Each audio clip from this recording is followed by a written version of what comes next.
भारत के उत्तरी मैदानों में बसे रामपुर गांव में इस साल ठंड ने पिछली सारी सीमाएं लांघ दी थी। ये केवल तापमान का गिरना नहीं था, बल्कि जीवन की गति का थम जाना था।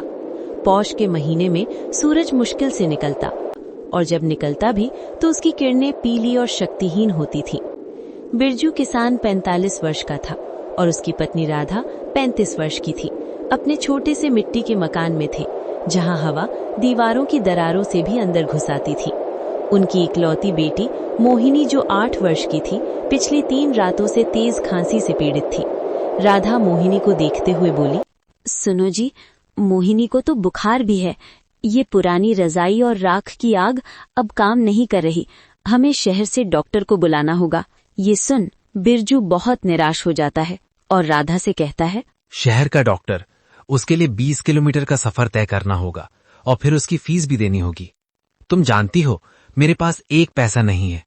पिछली धान की फसल पूरी तरह से पाले की भेंट चढ़ गई। पर हम ऐसे ही उसे मरते हुए नहीं देख सकते।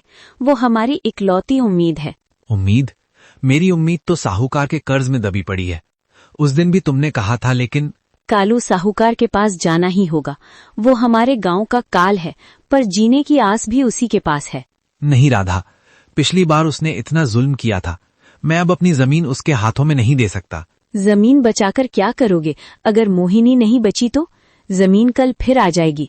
पर बेटी, ये कहते कहते राधा रोने लगती है। बिरजू हार मानकर कहता है, ठीक है राधा, आज सुबह मैं उसके पास जाऊंगा। तुम तब तक गीता मौसी को बुलाओ, शायद उनके पास कोई घरेलू दवा हो।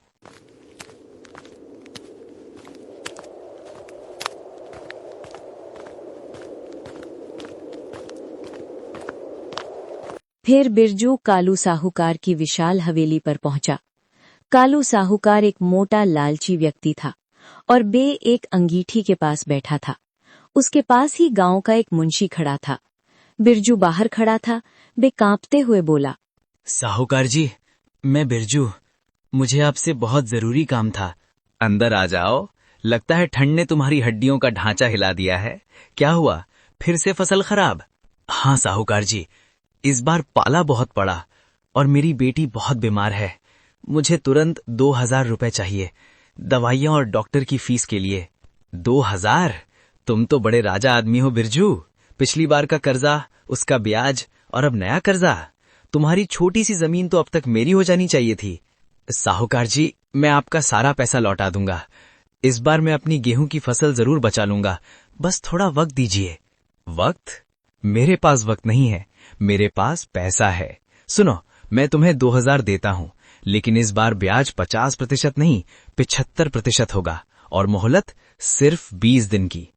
75%? साहूकार जी, ये तो इंसानों जैसा व्यवहार नहीं है। मैं इंसान नहीं हूं, मैं व्यवसायी हूं, और अगर 20 दिन में पैसा नहीं लौटा तो तुम्हारी जमीन और तुम्हारा घर दोनों मेरा। कागजात पर साफ लिखो, जमीन और घर दोनों गिरवी। मेरा घर? मेरी बेटी कहाँ रहेगी? ये तुम्हारा सरदर्द है। तुम्हें पैसे चाहिए या नहीं? नहीं तो निकलो यहां से। मैं तुम्हें दया दिखाने के लिए नहीं बैठा हूं। बिरजू बेबस हो गया। बेटी का ख्याल आते ही उसने कांपते हाथों से कागजों पर अंगूठा लगा दिया। फिर बिरजू दुखी होकर बोला, ये पाप है साहूकार जी, भगवान तुम्हें माफ नहीं करेगा।